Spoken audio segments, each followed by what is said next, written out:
suis honoré de pouvoir vous parler un petit peu d'Europe, mais on va essayer d'aller jusqu'à l'irrigation des territoires en vous parlant, parce qu'il est clair que par rapport à cette réindustrialisation verte, c'est pas seulement un machin au niveau européen, c'est quelque chose qui redescend également sur l'ensemble des territoires, et c'est important de l'évoquer ensemble. Alors, on va dire que toute cette affaire-là au niveau européen a commencé en 2019, avec un projet qui s'appelait le Green Deal, le pacte vert européen, comme on le nomme par ailleurs, qui est pour but de lutter contre le réchauffement climatique en obtenant donc la neutralité carbone en 2050. Et à partir de 2019, nous avons voté au Parlement européen 70 textes différents, c'est absolument énorme, pour voir toutes les incidences des émissions de CO2, alors l'industrie, le logement, le chauffage, les transports, etc., pour voir comment on pouvait atténuer un petit peu les dégagements de CO2. Et dans ce cadre-là, on a commencé à s'intéresser un petit peu à l'industrie. Mais il est clair que la crise du Covid, qui est arrivée juste derrière, eh bien, a en fait remis tout ça, l'économie à l'arrêt. Tout ça a été remis en cause à un moment. On s'est dit comment on fait le plan de relance.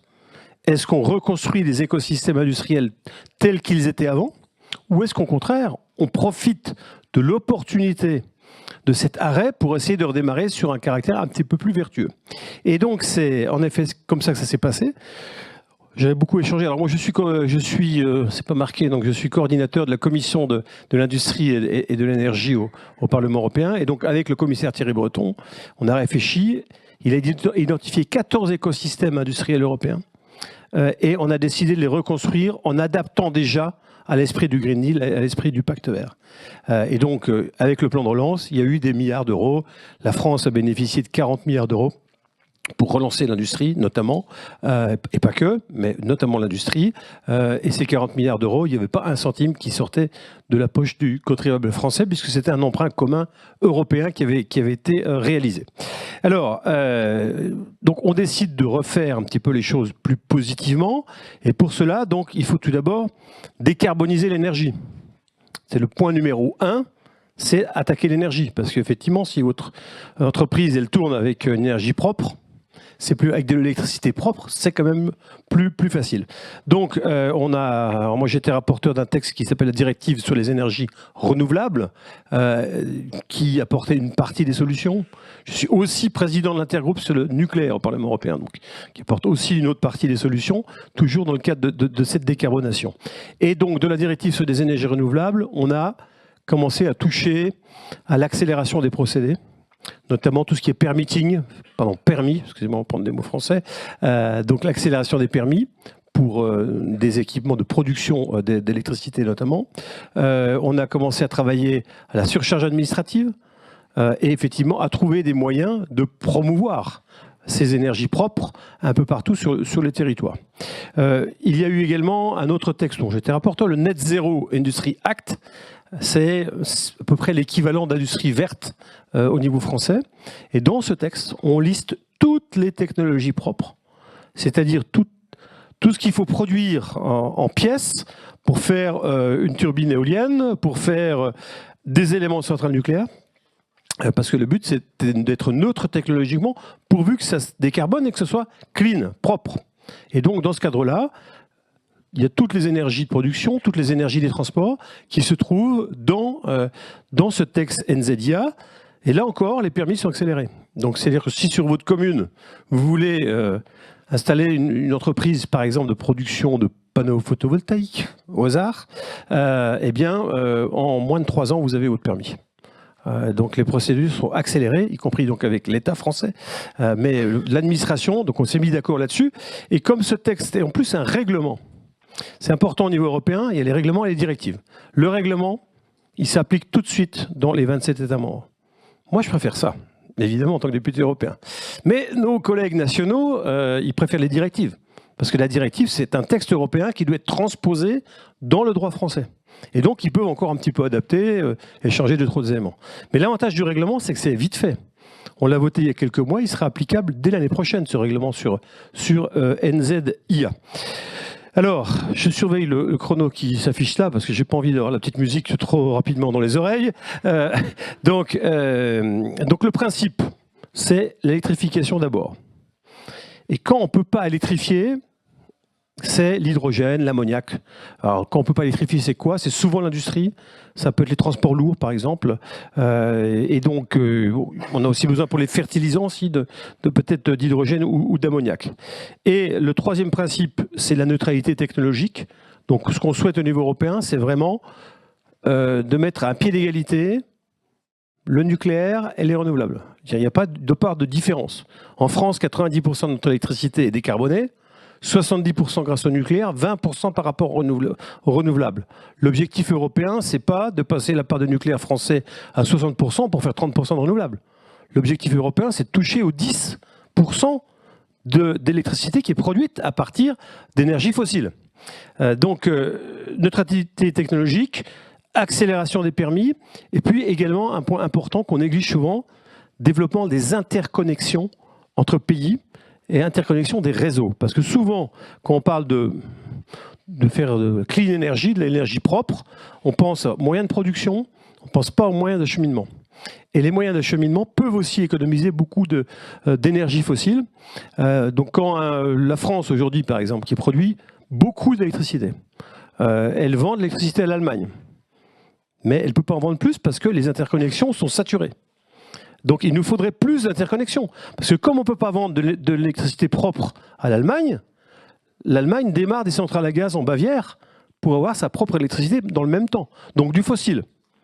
Donc le développement des interconnexions est quelque chose d'assez majeur. Voilà donc un petit peu pour ce qui avait été fait jusqu'à maintenant, jusqu'en 2024. Et pour les 3 dernières minutes qui me restent, quels sont les grands challenges devant nous?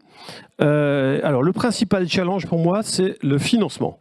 On a un vrai problème de financement pour soutenir l'industrie verte, l'industrie propre, pardon, pour être plus neutre technologiquement, on va dire. Draghi, là, qui a rendu son rapport il y a quelques jours, nous parle de 800 milliards de fonds pour soutenir tout cela. On ne les a pas.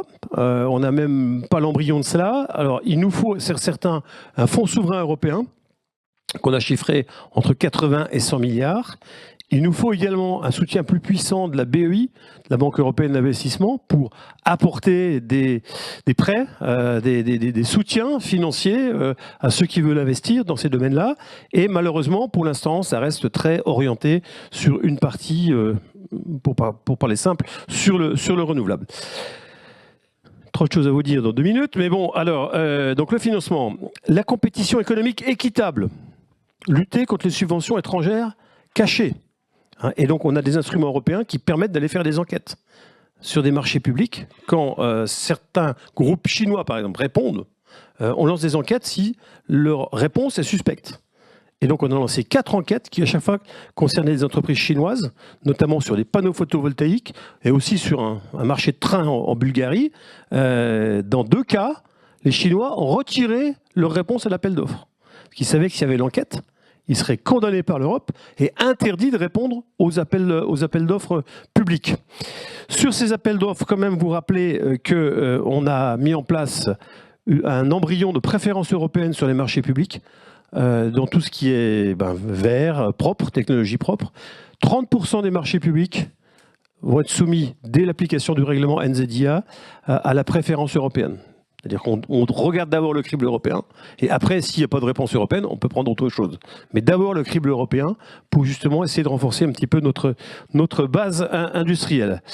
L'Europe, c'est aussi le mécanisme d'inclusion carbone aux frontières, c'est-à-dire que des produits, quand on va demander à nos industriels localement de faire des gros efforts pour verdir leur production, on va dire, eh bien, si une entreprise de l'autre bout du monde qui pollue rentrent sur le marché commun avec un produit moins cher parce qu'ils n'avaient pas les contraintes, il y aura une distorsion de concurrence. Donc, dans ce cadre-là, il y a ce mécanisme d'inclusion carbone aux frontières qui est mis en place.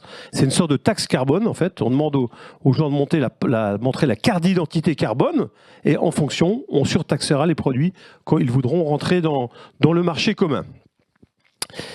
Il faut également pousser le Made in Europe, donc je vous l'ai dit tout à l'heure, notamment à travers les marchés publics, mais aussi faire des choix de soutien direct à ces produits-là. Il faut irriguer les territoires, et là-dessus on a encore un petit problème avec les fonds structurels européens, c'est le FEDER, qui peut s'associer à des fonds de recherche, d'innovation, comme Horizon Europe, qui est un fonds très très puissant. Le problème, c'est que ces fonds ne sont pas neutres technologiquement. C'est-à-dire, par exemple, pour toutes les technos nucléaires, vous ne pouvez pas utiliser les FEDER. Le FEDER, c'est marqué dans le règlement que c'est interdit au nucléaire. Donc là, il n'y a pas de neutralité technologique, il faut un petit peu travailler dessus. Ensuite, nous avons un autre élément très important, c'est ce qu'on appelle le fonds de transition juste. Parce que quand vous êtes notamment dans un secteur où il y a des mines de charbon, où on va arrêter les mines de charbon, on ne peut pas mettre les gens à la porte du jour au lendemain et puis laisser mourir des territoires. Donc il faut accompagner financièrement, et là on a des fonds pour ça, la transition des territoires. Ça valait pour l'énergie, et là on est en train de mettre en place un fonds de transition juste automobile, qui va permettre aussi d'accompagner les régions, les secteurs géographiques qui ont des difficultés par rapport à la transition automobile. Un moteur électrique, c'est 30 pièces, un moteur de diesel, c'est 280 pièces. Donc c'est plus simple à fabriquer, et il faut moins de gens pour les fabriquer. Donc en fait, il y aura un soutien financier, tant pour la reconversion des personnels, que pour soutenir des projets innovants dans ces territoires pour que l'emploi reste sur place.